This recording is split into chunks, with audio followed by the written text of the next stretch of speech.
Life has a way of throwing sudden, heavy storms our way. A sharp conflict at work, a sudden loss, or just a wave of overwhelming daily stress can leave us feeling exposed. Our brains are actually hardwired to survive these moments. To keep the pain at bay, we naturally start building emotional defenses, mental walls designed to shield our most vulnerable parts from the weather. These shields are meant to be temporary, but they often malfunction. They might offer a brief moment of relief, but they eventually turn into a trap that hurts us far more than the original storm ever could. The trouble is that once these walls go up, they are incredibly hard to take down. We get used to the shade they provide.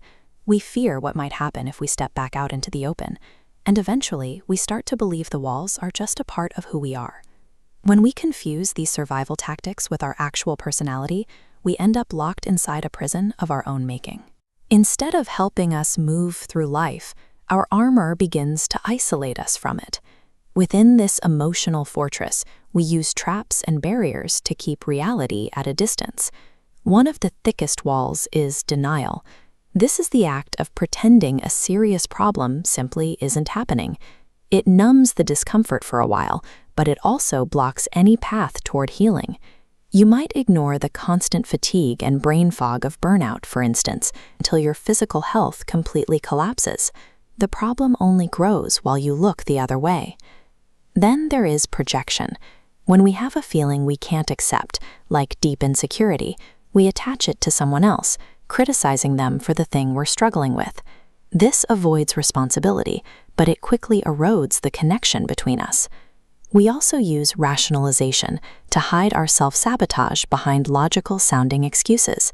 It's easier to say you didn't really want a promotion than to admit you were afraid of not being good enough. Some of us use self-deprecation as a shield.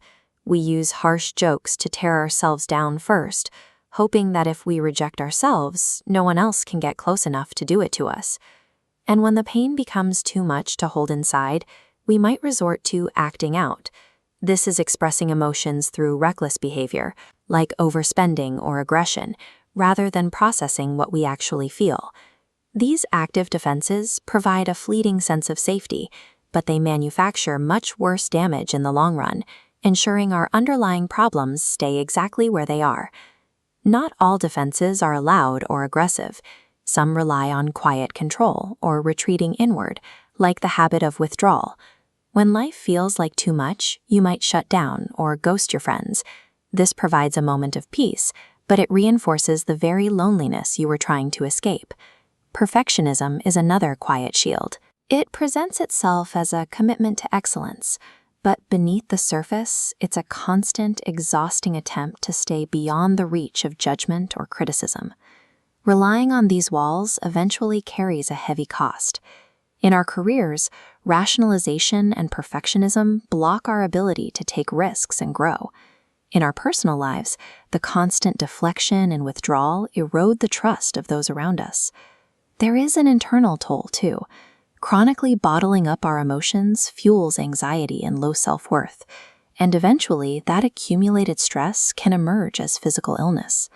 A fortress built to keep the world out ultimately traps the builder inside with chronic dissatisfaction and exhaustion. To get out, we have to begin the work of dismantling the fortress, replacing our old defenses with more constructive and healthy responses. This starts by building awareness. Through journaling, therapy, or listening to feedback from friends, we can begin to notice the recurring patterns that keep us stuck. Once we recognize a pattern, we can practice pausing before we react. That brief moment of stillness creates the space we need to choose a new path instead of falling back on an old reflex. In that space, we name the feeling beneath the defense. We shift the question from, "What am I doing?" to, "What am I actually feeling?" Putting a label on fear or sadness reduces its power, transforming an unconscious impulse into something we can manage. We also don't have to do this work in isolation. Reaching out to a support group, a coach, or a trusted friend provides a sounding board that helps us navigate our own destructive tendencies. Acknowledging our true feelings and being willing to ask for help are the first real cracks in the walls we've spent so long building. The final move is to find constructive alternatives. This isn't about ignoring our emotions, but about redirecting them in ways that actually support our growth, moving from denial to acceptance, projection to honest self-reflection, withdrawal to seeking connection, and acting out to self-care.